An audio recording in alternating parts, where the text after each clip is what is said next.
Hello, my name is Jack. I chose to do the movie A Clockwork Orange for my presentation.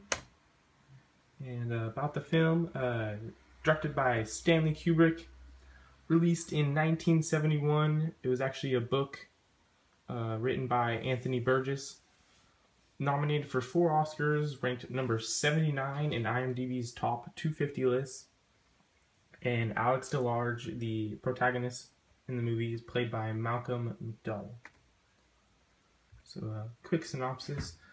Alex DeLarge, an ultra-violent delinquent youth, finally runs out of luck, getting away with rape and murder, and gets arrested.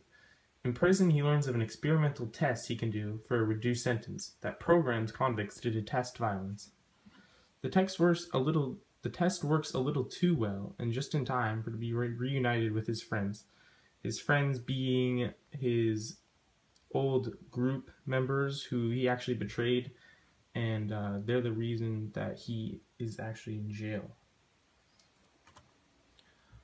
So the violation of free will and the evil government, two themes that go hand in hand in this movie.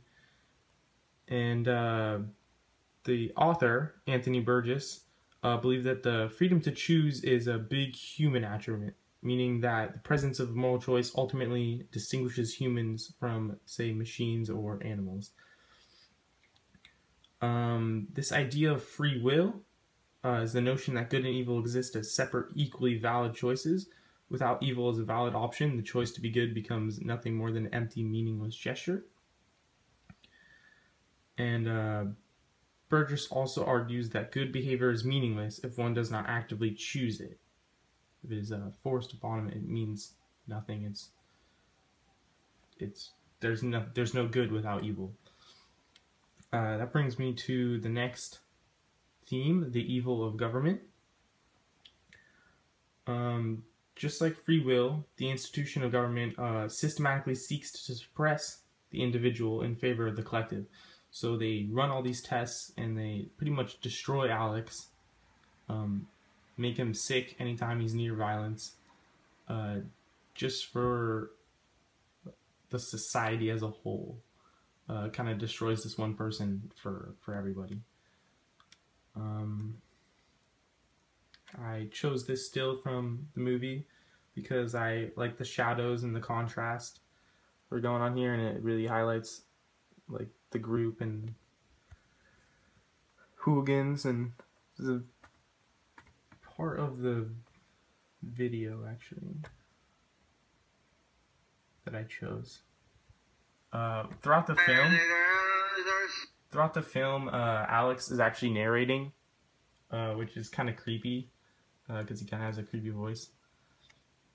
So pretty, I first set my eyes on sweet Molly Malone, as she wheeled her wheel narrow through streets broad and narrow, crying cockle and muzzle.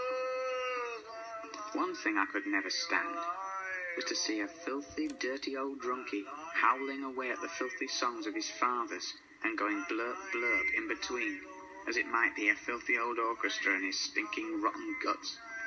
I could never stand to see anyone like that, whatever his age might be, but more especially when he was real old like this one was.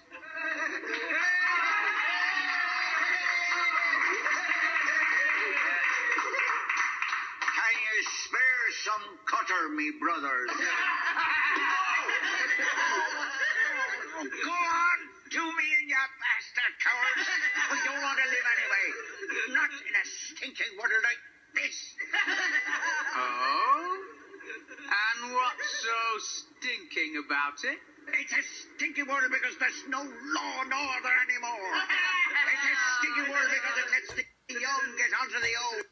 So pretty much just shows how Alex and his gang really actually thrived on violence, and they went out every night and they assaulted people and they raped them. And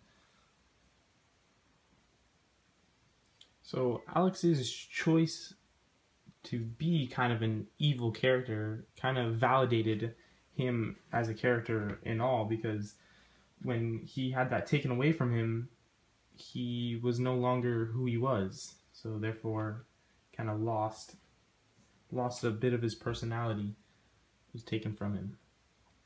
And yeah, that's been my presentation.